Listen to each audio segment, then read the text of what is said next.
The sign was nailed to the post with two rusty spikes, hand-painted in black letters that had run at the bottom like the man who wrote it had been angry when he did it. And Irene Keating read it once, read it twice, then pulled it clean off the post, snapped it across her knee, and fed both halves into the small fire she had built at the edge of the road to warm her hands against the October chill of 1878. She watched the wood catch and curl and blacken, the painted letters twisting into nothing, and then she picked up her traveling bag, squared her shoulders against the wind coming down off the San Gabriel Mountains, and walked through the gate of the Walden ranch as if she owned every acre of it. The ride from Los Angeles had taken her 3 days on a rattling stage, and then another half-day on foot after the wheel on the hired buggy cracked outside the town of Agua Dulce, and she was tired in the way that goes past the muscles and settles into the bones. She had $42 in her coat pocket, a letter of introduction from her late father's business partner in Sacramento, and a certificate of veterinary training from a school in San Francisco that most men in California still believed was a place where women went to find husbands rather than a legitimate institution where a person could learn to save the lives of animals. Irene Keating was 26 years old, 5 feet and 4 inches tall, with dark copper hair that the wind had pulled loose from its pins somewhere around midday. And she had a reputation in Agua Dulce, a town of 300 souls and one general store, of being the only person within 40 miles who knew what to do when a horse went down with colic. She had built that reputation in the 2 years since she had come south from Sacramento following her father's death, and she had spent those 2 years working out of a rented room above the general store, treating every animal that people brought to her, and many that they did not bring but that she went and found herself because she could not stand by and watch a suffering creature go untended. The Walden Ranch was the largest operation in the valley. Peter Walden ran 1,200 head of cattle and kept a string of 40 working horses, and 3 weeks ago his foreman, a sun-beaten man named Cole Briggs, had come into the general store while Irene was stitching a gash on a sheepdog, and told everyone in earshot that the rancher was losing horses to something nobody could figure out, and that he was about to ride to Los Angeles to find a proper veterinarian. Cole Briggs had looked directly at Irene when he said the word proper. Irene had tied off her stitch, thanked the sheepdog's owner, and gone back to her room to write a letter to Peter Walden explaining her qualifications and offering her services. She had used her best paper and her clearest hand and had been, she thought, extremely professional in her tone. The letter had come back unopened. On the outside of the envelope, in a different and considerably rougher hand, someone had written, "No women allowed on this property. Arrangements made elsewhere." She had put the letter in her drawer and gone about her week. But then the arrangements made elsewhere had apparently fallen through, because Cole Briggs had appeared at the general store again 5 days later to buy lamp oil, and he had the look of a man under considerable pressure, and he had mentioned without meeting Irene's eyes that the horses were still going down, and that the Los Angeles man had quoted a fee that Mr. Walden had called a robbery. Irene had gone home and packed her bag. She had told herself it was purely professional. She had told herself that she was walking onto the Walden Ranch because animals were suffering, and she was the nearest person with the knowledge to help them, and that had 90% of the truth in it. The other 10% she did not examine too closely. The ranch house came into view as she crested the low rise of the main trail, and it was a substantial building, 2 stories of pale adobe with a wide covered porch running the length of the front, the wood dark from years of weather. Beyond it sat a barn that could have housed a small town, and beyond that were the corrals and the outbuildings, and further still, the long low shapes of the bunkhouses where the ranch hands lived. Smoke was rising from the ranch house chimney and from the cookhouse beside the barn, and in the corrals she could see horses standing with their heads low in the way that told her immediately what she was dealing with. She did not go to the front door of the house. She went to the corrals. There were 4 horses showing symptoms, and she was through the gate and crouching beside the nearest one, a gray gelding of maybe 12 years, well-built and clearly a working animal, before she heard the boots on the hard-packed earth behind her. "This is private property." The voice was low and flat in the way that men sometimes speak when they are controlling something behind the words, and Irene did not look up from the gelding's face. She was checking his eyes, and what she saw in them made her chest tighten with professional urgency. "I know it is," she said. "Hand me that lantern from the post there."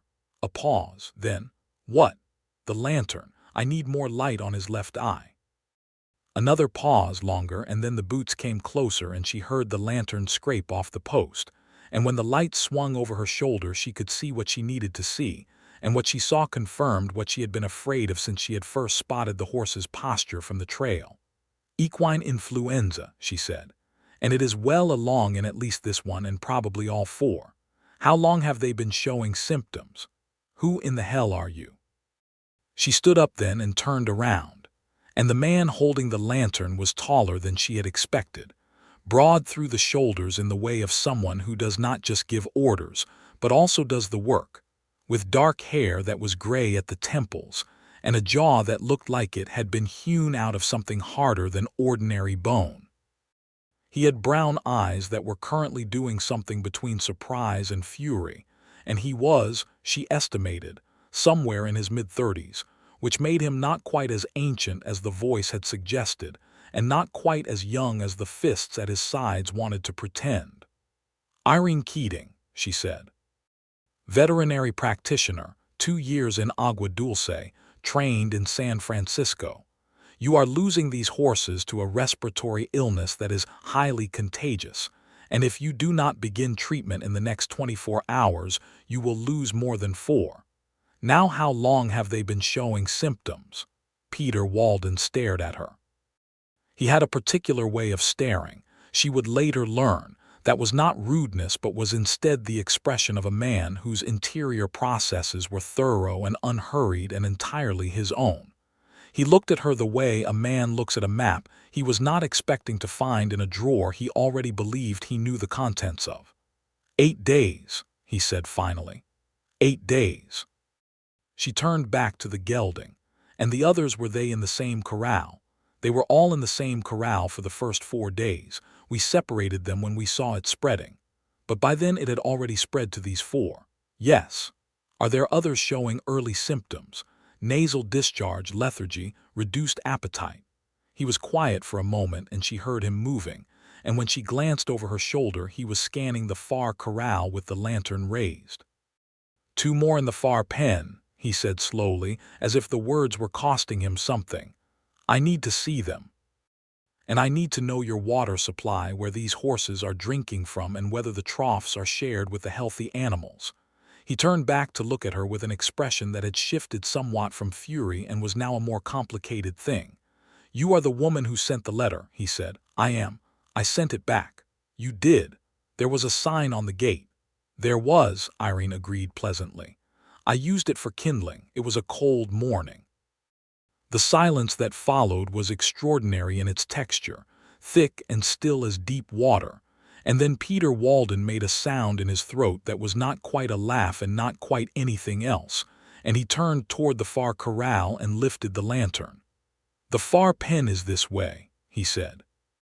She followed him across the dark yard, and the California night spread above them, enormous and indifferent, scattered with the particular stars that always seemed to hang lower out here in the valleys than they did anywhere else.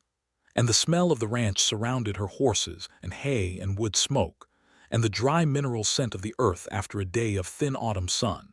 And Irene Keating walked 2 paces behind Peter Walden with her medical bag in her hand and felt, for reasons she could not yet name, as though she had arrived somewhere she had not known she was traveling toward. She did not tell herself it was anything other than that. She was tired from the road and professionally engaged, and there was no room in her current thinking for anything as extravagant as a feeling about a man who had sent her letter back unopened and nailed signs to his own gate. Still, she noted the way he moved in the darkness, careful and sure, the lantern steady in his hand. She noted it and set it aside and went to look at the horses. By midnight, she had examined all 6 affected animals and had a clear picture of what she was dealing with. The gray gelding was the worst, but all 6 needed treatment, and 2 of the apparently healthy horses were showing early signs that she suspected, but could not yet confirm. She had given Cole Briggs, who had appeared from the bunkhouse around 9 o'clock looking profoundly uncomfortable, and had not once met her eyes, a list of supplies she needed from the general store in Agua Dulce, and instructions for how to mix a poultice for the worst cases. She had written everything down twice, once for Cole and once for Peter Walden, and she had explained the reasoning behind each step in the careful manner she had learned in San Francisco was the only way to make sure people would actually follow a treatment plan rather than improvising halfway through. Peter Walden had listened to all of it without interrupting, which she appreciated.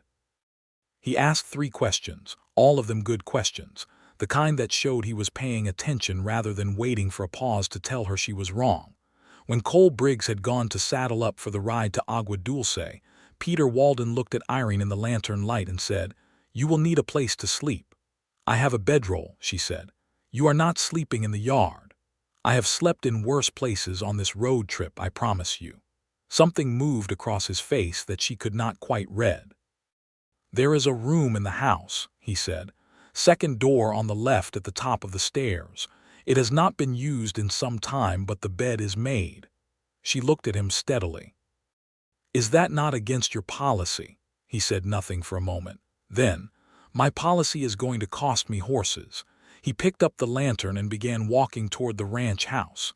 "Supper will be cold by now, but there is bread and cold beef in the kitchen." She stood there for a moment in the dark, and then she picked up her bag and followed him. The kitchen of the Walden Ranch house was large and practical, the kind of kitchen that existed to feed working men rather than to impress visitors, and it had the particular warmth of a room that has had a fire in it all day. There was a long table of rough-hewn pine and 6 mismatched chairs, and an iron stove that Irene immediately respected, and Peter Walden moved around the room with the ease of a man who has lived alone long enough to stop noticing the absence of anyone else. He put bread and cold beef and a pot of mustard on the table without ceremony, and he poured 2 cups of coffee from a pot that had been sitting on the back of the stove and set one in front of her, and she wrapped her hands around it and felt the warmth travel up through her tired arms and thought that she had not sat at a table across from another person for supper in longer than she cared to count. "How many horses have you treated before this?" he asked. "In the 2 years I have been in Agua Dulce, I have treated horses, cattle, dogs, 3 goats, 1 remarkably uncooperative pig, and a parrot belonging to the wife of the stagecoach agent." She paused. "The parrot was the hardest." He looked at her across the table, and she thought she saw the corner of his mouth move. "And before Agua Dulce, I trained in San Francisco for 3 years under a Dr. Marcus Tully, who was the finest veterinarian I have ever met. And before that I grew up on my father's farm in Sacramento County, where I had the kind of practical education that no school can replicate." She met his eyes steadily. "I know what I am doing, Mr. Walden. I did not say you did not. Your sign did. The quiet in the kitchen was different from the quiet in the yard. This one had more weather in it. The sign," he said slowly, turning his coffee cup in his hands, "was not about competence." "What was it about?" He did not answer immediately, and she watched him the way she watched animals when she was trying to understand their distress, patiently without pressure, giving the silence room to move. "This is a working ranch," he said finally. 15 men on the property. Some of them are decent and some of them are not, and I have found over the years that complications arise." He set his cup down. "It was not meant as an insult. Excluding a person from a place is always an insult," Irene said, not unkindly, "even when the intention behind it is something you might call protective." He looked at her. "Is that what they taught you in San Francisco?" "No.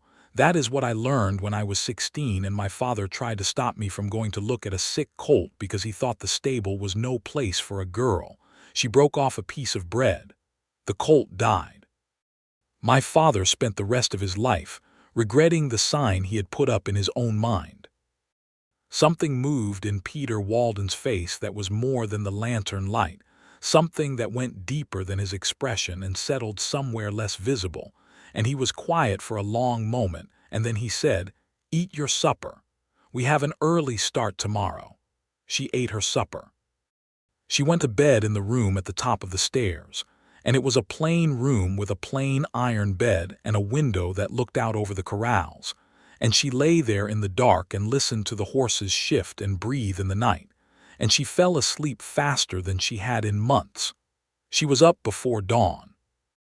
The next 3 days were the kind of days that compress time full from first light to last, always something to monitor and adjust and recalculate.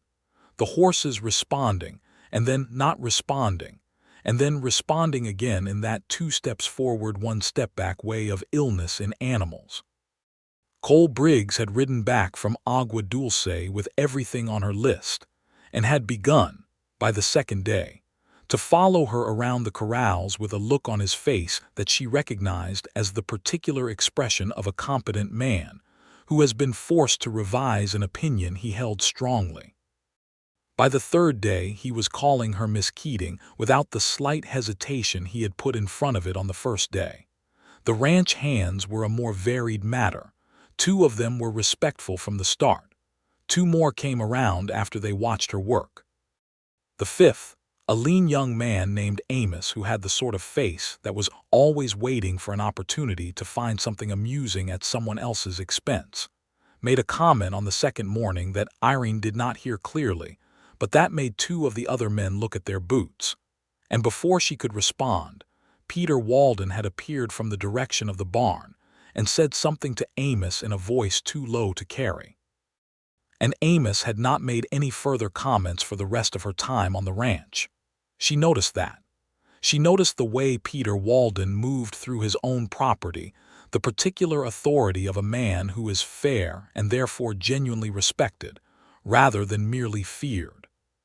She noticed the way the horses responded to him, which told her more about a man's character than almost anything else. She noticed the way he looked at the gray gelding on the 3rd morning when the horse raised his head fully for the first time and turned to look at him, and the expression on Peter Walden's face was one of uncomplicated relief and something close to tenderness. She was watching the gelding too, but she was watching Peter Walden watching the gelding. She looked away before he could catch her at it. "He is through the worst of it," she said, keeping her voice professional. "All 6 of them are. The 2 in the early stage should be manageable with continued treatment. I want to keep the 6 separated for at least another 10 days to prevent reinfection. You are welcome to stay," he said, and his voice was entirely neutral, which meant she could not tell from it whether the invitation had cost him anything or not. "I have other patients in Agua Dulce," she said. "I know, but I can ride out every other day to check on them." He nodded once. "I will have Cole send someone with a horse for you in the mornings." She looked at him. "I have my own horse." "He is at the livery in Agua Dulce. Send for him then."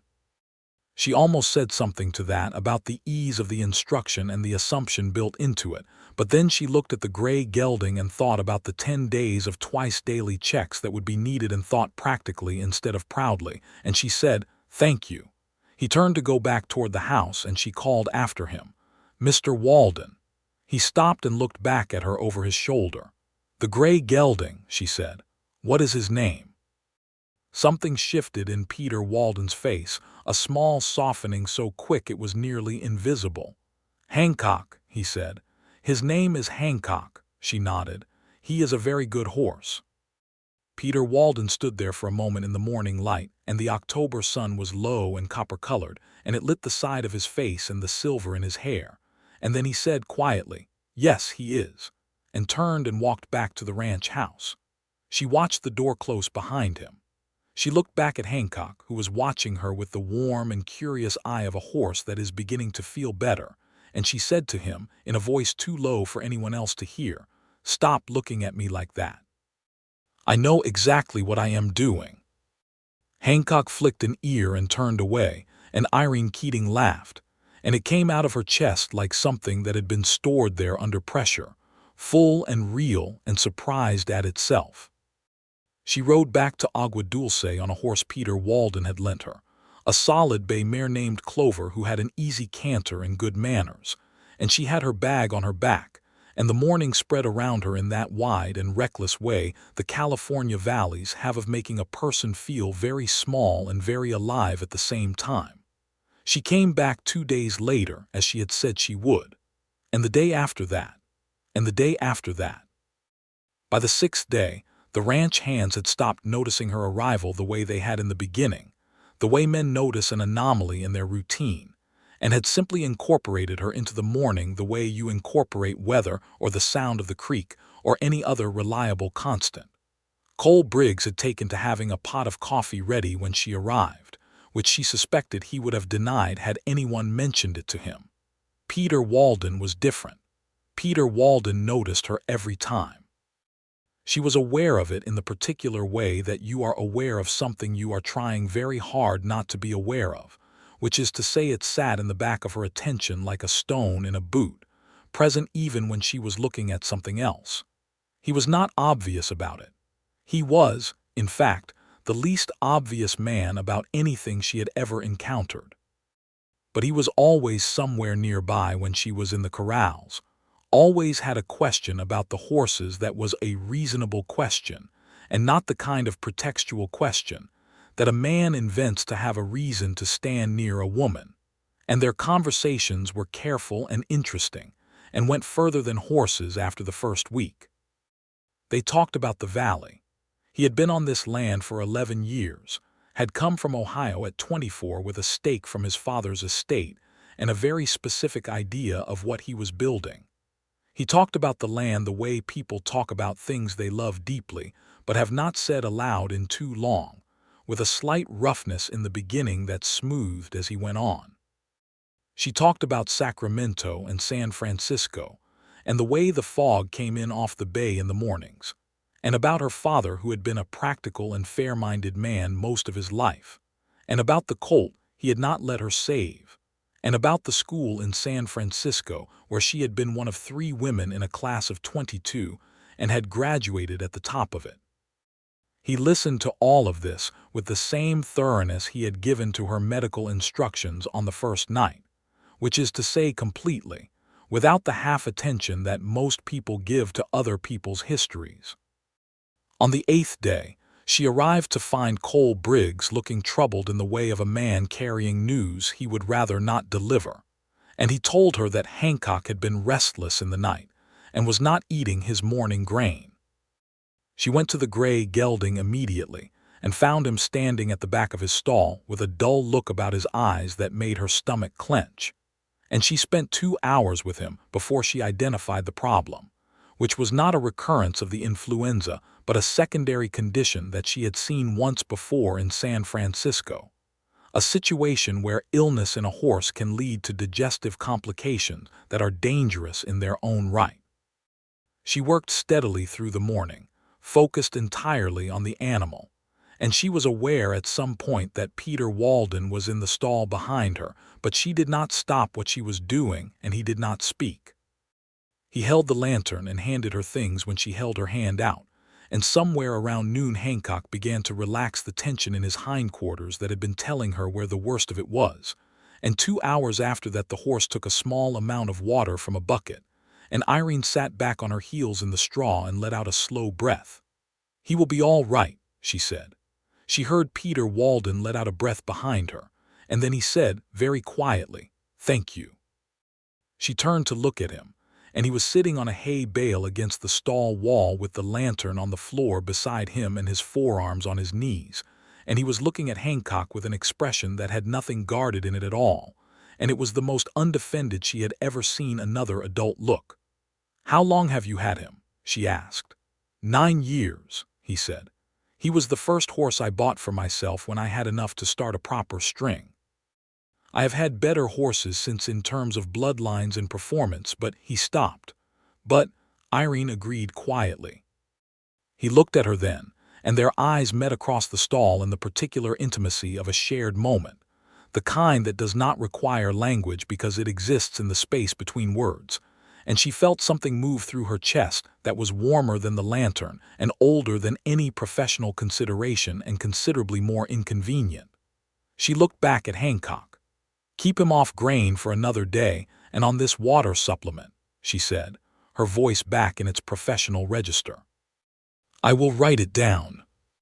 "I know the routine by now," he said, and there was something in his voice, the very edge of something warmer than neutrality, and when she glanced at him he was almost smiling. Almost. The word did an enormous amount of work in any description of Peter Walden. She rode back to Agua Dulce that afternoon in the long, low autumn light, and the bay mare had a rhythm under her that was comforting and steady, and Irene thought about Hancock and about 9 years, and about the way a person's face looks when they think nobody is watching the things they love. On the 10th day, she declared the quarantine over. All 6 horses were well. The 2 early-stage animals had not progressed to full illness. Hancock was eating and walking with his head up, and had gone back to the habit she had observed of pinning his ears at the chestnut gelding in the next stall, which was apparently a long-standing personal dispute, and a sign of entirely normal good health. She told Peter Walden that her work at the ranch was complete. He was standing at the fence of the main corral with his arms folded over the top rail, watching the horses that had been returned to the herd, and he was quiet for a moment before he said, "I owe you a fee." "I wrote it up this morning," she said, and handed him the paper she had prepared, which was precise and fair and reflected the market rate for the services she had provided. He read it without any visible reaction and folded it and put it in his coat pocket. Then he said, "This does not seem sufficient." She blinked. "It is the standard rate. Not for 10 days of twice-daily visits and saving Hancock's life." He looked at her sideways. "I will double it. Mr. Walden, Miss Keating." She stopped. He was looking at her with an expression that was direct in a way that was slightly different from his usual directness, slightly more personal, and she held his gaze and felt the slight instability of the ground she was standing on, metaphorically speaking. "Double seems excessive," she said finally. "Double seems right," he said, "and I would like to offer you a formal arrangement, a contract, quarterly visits available for emergencies, reasonable fee." He looked back at the horses. "I have 40 horses on this property. I need someone who knows what they are doing." She was quiet for a moment, and the wind moved through the dry grass at the edge of the corral, and somewhere behind the barn a door banged twice. "And the sign," she said. He was quiet. "If I am going to ride out here every quarter and whenever you send for me in an emergency," she said carefully, "there cannot be a sign on your gate that says what that sign said." The silence had the weight of something being worked through, something that required more than the usual amount of interior process, and she waited for it the way she waited for animals to come to a decision, without hurry and without retreat. "There will not be a sign," he said finally. "Then I accept your arrangement."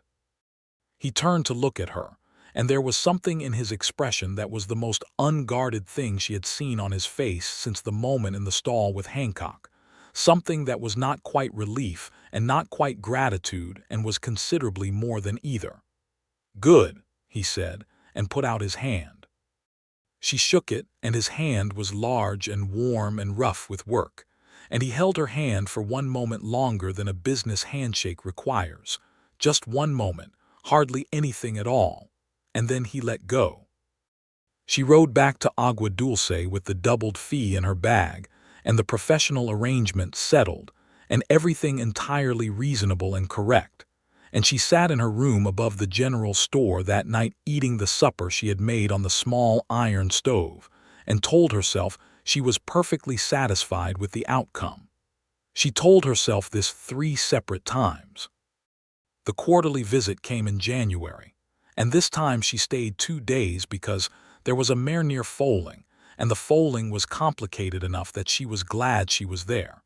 And both the mare and the foal, a big-shouldered bay colt that Peter Walden named after a river and which immediately demonstrated more personality than most of the men in the bunkhouse, came through it well.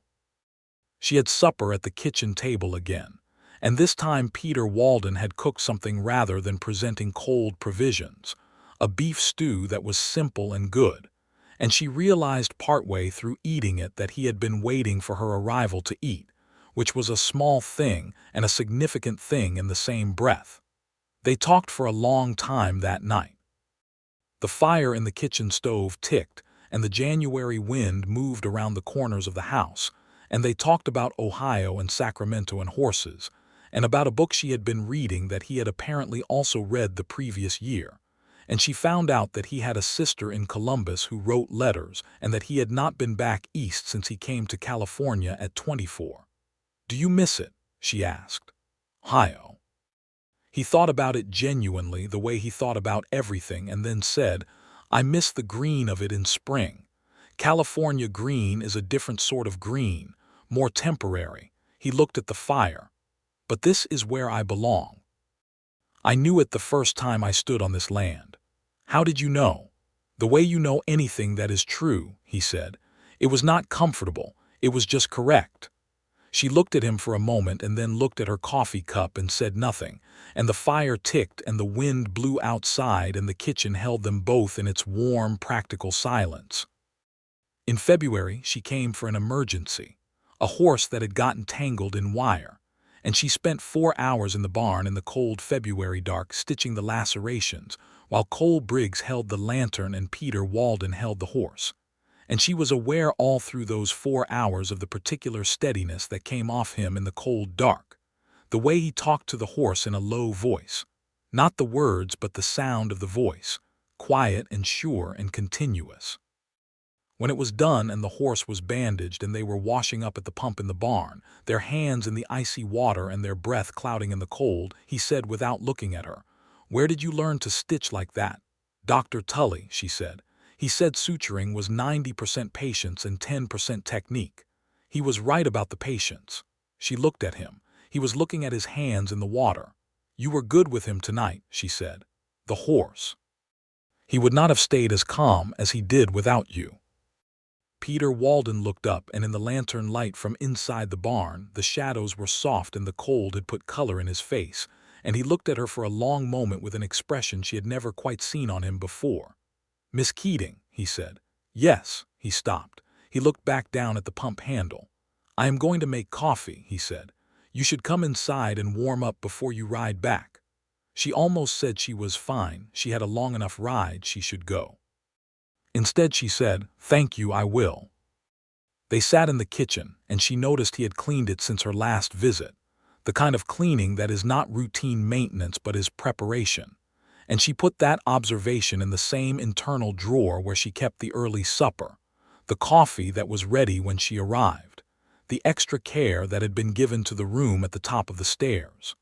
She put it all in the drawer and told herself it was a professional relationship and a hospitable man, and nothing more complicated than that. The drawer was getting very full. In March, he came to Agua Dulce. He came into the general store with Cole Briggs and they bought supplies, and he was entirely businesslike about it. And Irene was examining a lame mule in the yard behind the store when she heard his voice inside and felt her attention shift toward it the way a compass shifts toward north, involuntary and precise. She heard him ask the store owner, a round, cheerful man named Dwight Prute, whether Miss Keating was in. She heard him say it casually, the way you say something when you are trying not to reveal that you have been thinking about it for some time. She went on examining the mule. A few minutes later she heard boots on the wooden steps of the back porch, and she said without looking up, "The left front shoe. He threw it 3 days ago and it was not caught in time." Peter Walden came to stand beside her and looked at the mule with the same assessment he gave to everything. "Can you fix it?" "I can treat the soreness. He needs a new shoe from the farrier, and there is a man coming through next Thursday." She looked up at him, and he was very close in the small backyard, the March sun behind him making a brightness around the edges of his shoulders and hat. "You did not ride into Agua Dulce for the mule." "No," he said. "What did you come for?" He reached into his coat pocket and produced a folded piece of paper. "The agreement we drew up in October," he said. "I would like to extend it, not quarterly, more frequent." He held out the paper without looking directly at her. "Monthly or whenever needed. A retainer arrangement, the fee is there." She took the paper. She looked at the figure written on it, which was generous to the point of being nearly argumentative. "This is too much," she said. "It accounts for travel time," he said, and his voice was entirely even. She looked at the paper and then looked at him, and she said, slowly, "Peter." It was the first time she had used his first name. She had not planned it. It came out the way things come out when you have been holding them back with a reasonable amount of effort, and something causes your grip to loosen. And she watched his face very carefully when she said it and saw something move through it that was deep and immediate and then carefully contained. "That is still too much," she said softly, "and you know it." He looked at her, and the March wind moved through the small backyard of the general store, and the mule shifted his weight on his sore foot, and somewhere on the main street a horse was tied to a post with an impatient sound. "It is what I believe it is worth," he said, and his voice had lost some of its evenness. She folded the paper and put it in her pocket. "Then I accept," she said, "monthly or whenever needed." He nodded once, and then he said, "I also came because there is a social gathering at the Marchetti Ranch on Saturday evening." He stopped. "I am not a man who attends social gatherings as a general rule." He stopped again. "I thought if you were not otherwise engaged—" "Yes," she said. He blinked, the surprise of it visible for just a moment. I had not finished the sentence. "You did not need to," she said, and she looked at the mule so he would not see her smiling. "What time?" He told her the time. He told her he would call for her at 6 o'clock. He was precise and formal about it, in a way that she found entirely charming, and did not say so. And then he went back into the general store, and she heard him and Cole Briggs completing their supply purchase with the brisk efficiency of men who have a long ride ahead. And she stood in the March sunlight in the backyard of Dwight Prute's general store with her hand on the lame mule's neck, and the folded paper in her pocket, and her chest full of something she was not going to name, but that had been building in the same careful, patient, inevitable way that the California spring was building all around her. She named it on Saturday night. The Marchetti Ranch was 6 miles east, a handsome property run by an Italian family who had come to the valley a decade ago. And the social gathering was the kind that ranching communities make for themselves in the long stretches between major events. A bonfire and fiddle music and food brought in from a dozen households. People who worked too hard and too alone most of the year finding each other in the firelight. Peter Walden arrived at her door in Agua Dulce at precisely 6 o'clock in a dark coat she had not seen before, and with his hat in his hands, and a look on his face of a man who is not accustomed to calling at women's doors, and is finding the experience more complicated than anticipated. She had put on her good dress, the dark blue wool one that she had bought in San Francisco and not worn since because there had been nobody and nowhere to wear it to, and she had pinned her hair properly, and she watched his face when she opened the door, and she named the thing in her chest with complete certainty because the same thing was on his face, bare as the winter hills, unguarded for one whole second before he pulled it back and said, "Good evening, Miss Keating. You look very well." "Thank you," she said. "So do you." They rode to the Marchetti Ranch in the last light, and the conversation was easy and warm, and she discovered that he could talk differently when he was away from the ranch and its responsibilities. That there was a version of Peter Walden who was drier and more given to quiet humor, and who had opinions about things as wide-ranging as the routing of the Southern Pacific Railroad and the novels of Mark Twain. At the gathering itself, she met a dozen people she either knew slightly or had heard of other ranchers, their wives, people from the town, and she was aware all evening of where Peter Walden was in the space around her, the way you are aware of the warmth from a fire even when you are not looking at it. He was not possessive, and he was not hovering, and he was not performing. He was simply there, available, present in the particular way that a person who is genuinely interested in another person is present. They danced twice to the fiddle music, close together in the way that the dancing at such gatherings always was, and his hand on her back was careful and warm, and she could smell the cold air in his coat and the faint wood smoke from the fire. And when the music ended and they stepped apart, she had to remind herself of the present moment and the cold ground under her boots and the dozen other people standing around the bonfire. The ride home was quieter. The night had deepened, and the stars were the kind of bright they get in October, and the horses walked the dark road with their customary patience. "I had a very pleasant evening," she said. "Thank you for asking me." "You did not let me finish the asking," he reminded her. "No," she agreed. "I knew what you were going to say." Silence for a few paces of the horses. "Did you?" "Yes."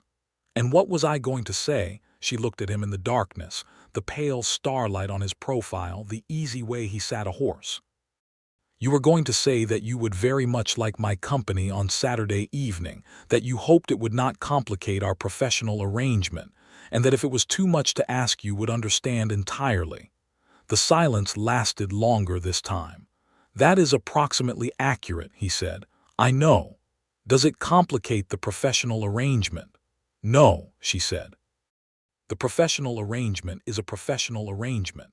What I am feeling is a separate matter entirely." She had not intended to say that last part. It came out with the same involuntary precision as his first name had come out in the yard behind the general store, and she felt the night air on her face and the horse moving under her and his silence beside her, and she was not quite brave enough to turn and look at him yet. "Irene," he said, the first time he had used her first name. She heard everything in the way he said it, the whole weight of a careful man finally putting down something he had been carrying with both hands for a long time. She turned to look at him. He had stopped his horse and her mare had stopped too from habit, and they were still on the night road with the stars above them and the dark land stretching out on all sides. "I have been a great deal less professional in my thinking than I ought to have been," he said, "since about the third night you spent in my house." "I know," she said again. "Do you feel?" He stopped. He started again. "Is it what I feel is something I have not felt since?" He stopped a third time and let out a breath and said, with considerably less articulation than usual, "I am not good at this." "You are doing very well," she said honestly. He looked at her, and in the starlight his face was very clear and very honest. "I would like to court you properly," he said. "If you are willing, I would like to do this in the right order." She thought about the right order. She thought about October and the gray gelding and the lantern in the stall and the coffee at the kitchen table and the dancing at the Marchetti Ranch. She thought about the room at the top of the stairs and the doubled fee and the sign she had burned in the road. "I think we have been courting since the night I walked through your gate," she said. He sat with that for a moment, and then something happened on his face that was the most remarkable thing she had seen on it yet, something that lifted the careful reserve and the long habit of containment and showed her the man underneath it, and he looked at her in the starlight with an expression of such open warmth that it made her throat tight. "Then I suppose," he said, "the next step is to be honest with you about something." "All right. I have been miserable for several years," he said. "Not in every way. The ranch is good, the work is good. But there is something in a life spent alone that begins, after a time, to feel like a permanent condition, and I had arrived at a point where I had more or less accepted it." He looked at his horse's ears. "And then you walked through my gate and fed my sign to a fire, and the horses got better, and you had supper in my kitchen, and I have not felt the thing I had accepted since October." Irene looked at him for a long, full moment. The night was very quiet around them, the horses patient and warm under them, the stars doing their patient, indifferent work overhead. "I have been lonely too," she said, "since my father died, since San Francisco. I built a life in Agua Dulce that is real and good, but I had also begun to think." She paused. "I had also begun to think that some things were not going to be mine." "They can be yours," he said, simply, directly, the way he said everything. She looked at him and felt the October cold and the starlight and the solid ground of the road under the horse's feet, and the solid fact of this man who had sent her letter back and nailed a sign to his gate, and then held a lantern while she examined his horses in the dark and cooked supper and doubled her fee, and ridden into Agua Dulce with a paper in his pocket, and said her name in the dark rode the way you say the name of something you have been hoping for. "I know they can," she said. He urged his horse forward alongside hers and reached across the space between them, and she met his hand with hers, and they rode the rest of the way to Agua Dulce like that, hand in hand in the dark, the stars overhead, the valley spread around them in its old California way. He saw her to her door. He held her hand at the door and looked at her for a long moment with everything in the world on his face. He kissed her once, careful and sure, the way he did everything. She kissed him back, which was not careful at all, and she felt him respond to that with a warmth and an entirety that told her everything she needed to know about the man behind the reserve. When he rode away and she went inside and climbed the stairs to her plain room above the general store, she sat on the edge of her bed in the dark and put her hand on the middle of her chest where the feeling lived and thought, "There it is, then. There it absolutely is." Spring came to the valley in the particular way it comes to Southern California, not slowly like Ohio spring or dramatically like Sierra Nevada spring, but with a kind of casual arrival, as if it had been meaning to come by for some time and had finally gotten around to it.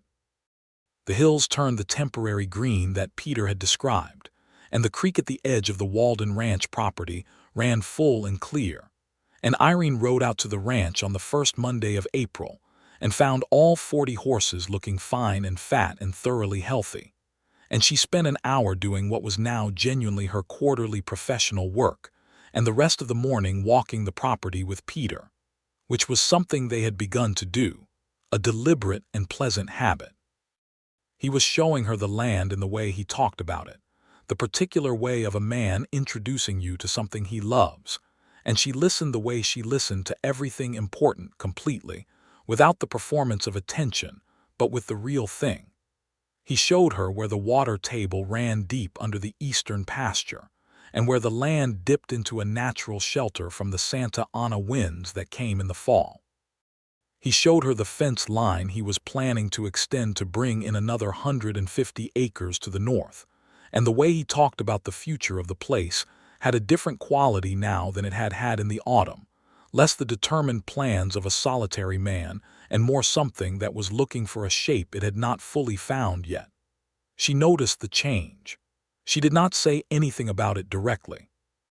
In May he came to Agua Dulce 3 times when there was no professional reason to be there, and he had supper with her twice at the small table in her rooms, which involved an amount of improvised cooking from both of them that was cheerful and slightly chaotic, and resulted in one meal that was genuinely good and one that was only technically edible, and about which they laughed for longer than the meal deserved.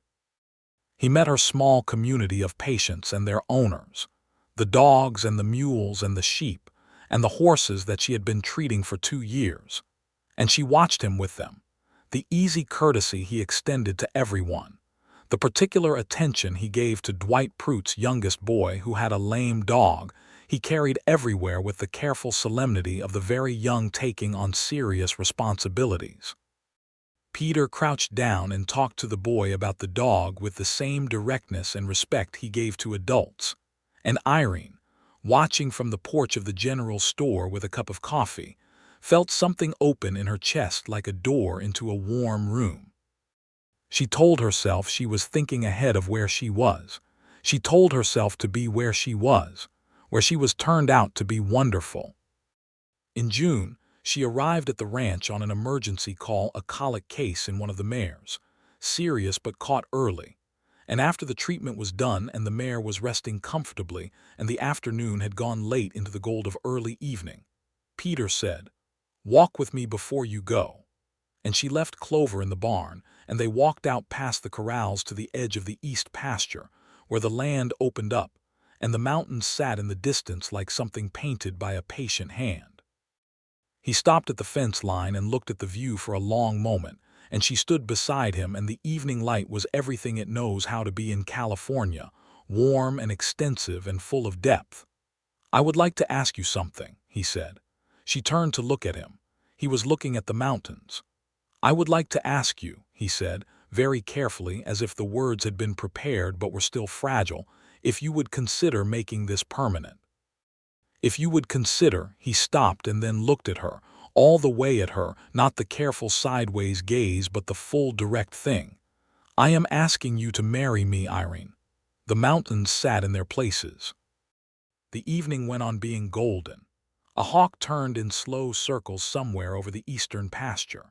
Irene Keating looked at Peter Walden and felt the full weight of the thing she was being offered, and the full width of what she had become in these months, and the full truth of what she wanted, which had been forming with the same patient certainty as the seasons changing, as the horses getting well, as the drawer full of small noticed things finally opening. "Yes," she said.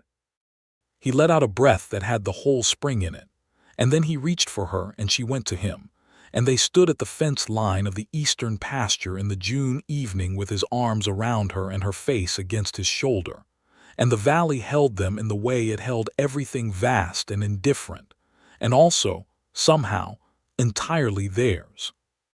They were married in September of 1879. 11 months after Irene Keating had walked through the gate of the Walden Ranch with a traveling bag and a professional certificate, and the charred wood of a sign already cooling behind her on the road. The ceremony was held at the Agua Dulce Church, a small whitewashed building that could not entirely contain the number of people who wanted to attend, and people stood in the yard around the open windows, and it was a fine thing, crowded and warm and real. Cole Briggs, who was a man of few words and strong feelings about both horses and the capacity of women to surprise a person, stood in the front row with his hat in his hands and a look of general approval on his weathered face.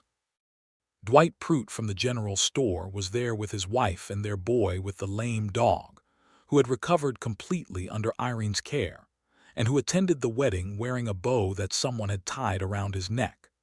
The Marchetti family came from their ranch to the east, and there were ranchers and townspeople, and 3 of the ranch hands who had driven into town in the supply wagon dressed in their cleanest clothes.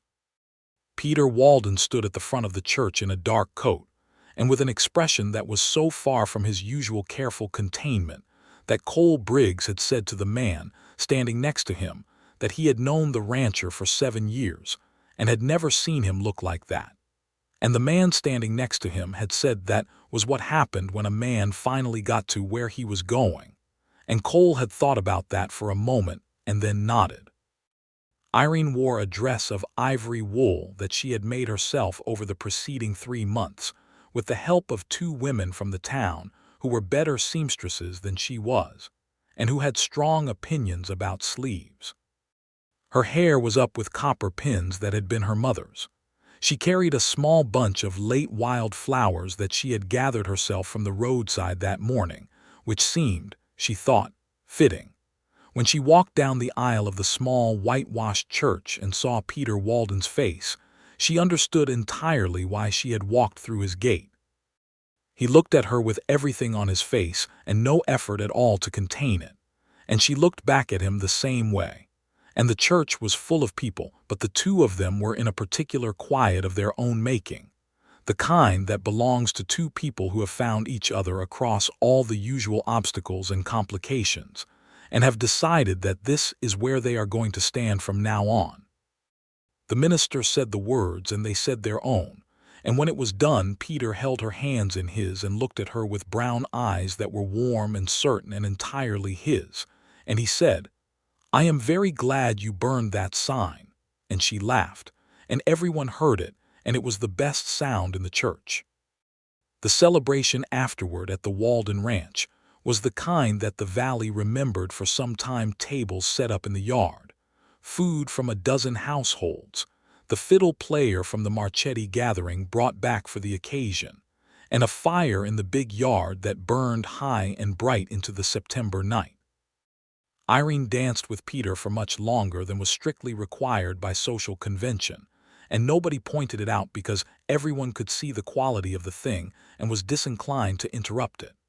Cole Briggs, who had been drinking whiskey with a measured and professional approach all evening, said to Irene at some point between dances, while Peter was being congratulated by a neighboring rancher, "I owe you an apology for how I talked about you at Prute's store." She looked at him steadily. "You do," she said. "I apologize," he said, with the directness of a man who does not do things by halves. "I accept," she said. "And I want you to know that the coffee you have ready when I arrive in the mornings is appreciated." Cole Briggs went back to his whiskey with the expression of a man whose account is balanced. Irene came home to the Walden ranch as Irene Walden, and she brought her medical bag and her books and her collection of instruments and her personal effects, and they fit into the ranch house with the ease of things that belong in a place. She did not give up her practice.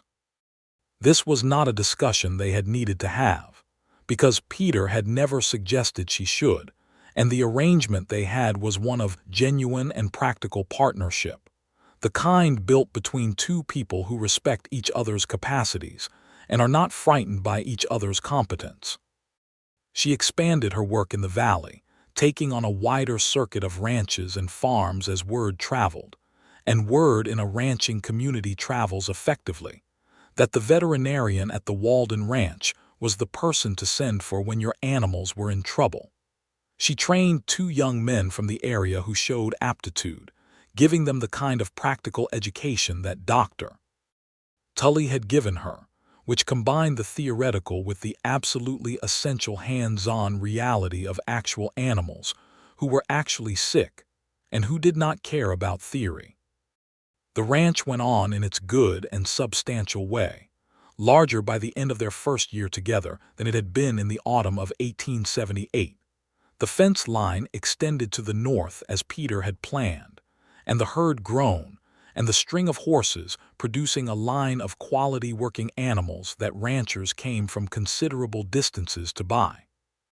Hancock lived to be 22 years old, which is a fine age for a horse and considerably beyond the average, and which everyone attributed to various causes, but which Irene knew was partly the result of exceptional nutrition and careful management, and the attentiveness of a man who went to the barn every morning and every evening, and talked to a gray gelding in a quiet voice about the general state of things.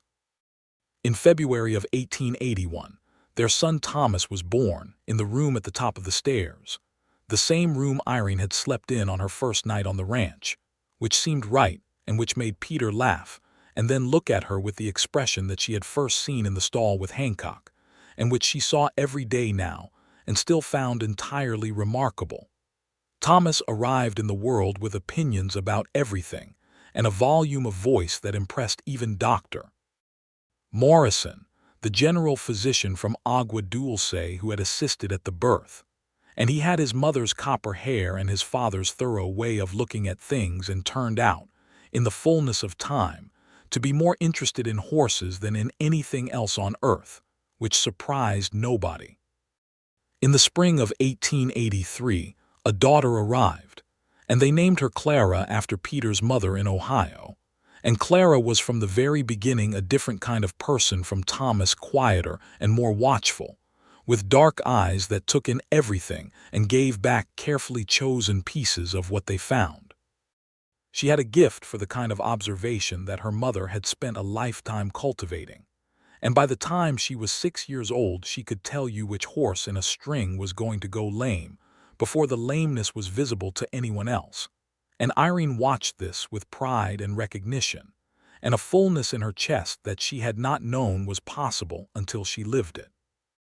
In the evenings, when the work was done and Thomas was in the barn visiting horses, and Clara was reading by the lamp, and the ranch was quiet in the way of places that have been full of work all day, and are now resting, Peter would come in from the last rounds and sit down at the kitchen table where Irene was writing up her case notes or reading or mending something, and he would sit across from her with his coffee, and the quiet between them was one of the best things she had ever known. Full and warm, and not needing to be anything other than what it was. One evening in October of 1884, 6 years to the month from the night she had first walked through the gate, he said to her across the kitchen table, "Do you remember what you said to Hancock in the corral that first morning, after I had gone back to the house?" She looked up from her notes. "How would you know what I said to Hancock in the corral after you had gone back to the house?" He looked at her with his almost smile, the one that had been doing full work for years now, and that still made something warm move through her. "I had not quite gone back to the house," he said. "Peter Walden," she said. "You told him you knew exactly what you were doing," he said. She looked at him for a moment. "And did I?" she said. He looked at her across the table, across the kitchen, across the whole ordinary, extraordinary space of their life. "Yes," he said, "you absolutely did." She looked back down at her notes, but she was smiling at the paper, and he was smiling at his coffee cup. And outside the kitchen window the October night was doing what October nights do in the Southern California Valley, spreading the stars enormous and low over the dark land. The creek running quiet past the eastern pasture, the horses moving in the corrals with the comfortable slow sound of settled and well-cared-for animals. And the ranch house held its warmth against the night the way it had been doing for years and would go on doing. And everything was resolved and true and whole in the patient and ordinary and altogether remarkable way of lives that have found their shape and their people and their place in the world. The sign had burned well on that cold October morning in 1878. Irene Walden, Irene Keating, who had walked through a gate with her bag over her shoulder and nothing but competence and nerve, and the inability to leave a suffering animal untended, had never regretted the warmth of it. She had in the years since thought about her father and the colt he had not let her save, and the sign he had put up in his own mind, and she had thought that the difference between her father and the man across her kitchen table was not a difference of intention, but of willingness, the willingness to revise, to stand still while your opinion of things is being changed by something better than what you held before, to put out your hand when a horse needs holding and a lantern when someone needs light, and to call it by its right name when the woman sitting across from you says your name in a yard and changes the shape of things. Peter had kept her letter, she found out in their second year of marriage. He had kept the letter she had sent in October of 1878, the one he had returned unopened with the words "No women allowed on this property" written on the outside. She found it in the desk in his study, unfolded, and read so many times it had gone soft at the creases, tucked under the account books as if he had been keeping it the way you keep something important under the things you use every day. She had not asked him about it. She had folded it again carefully and put it back where she found it, and she had gone back to the kitchen and made supper, and when he came in from the barn she had looked at him with everything she knew about him in her eyes, and he had looked back at her and known by her face that she had found something, and he had said quietly, "That letter changed things before you arrived." "And what changed them after I arrived?" she asked. He thought about it in the thorough, unhurried way. "Everything," he said. "In the best possible way." She crossed the kitchen and put her arms around him, and he held her with the steady warmth that she had stood next to in the dark stall, and the cold barn and the starlit road and the fence line at evening, the warmth that she had identified in October 1878 as something she had not known she was traveling toward, and she thought, "Here it is, then. Here it is, and here it stays, and here we are, the two of us, in the kitchen of the ranch at the end of October with the stars coming up and the horses settled and the children present in their rooms and the fire in the stove and all of it ours. Everything ours. Everything right. And the sign, long since ashen gone, had been the beginning of it all."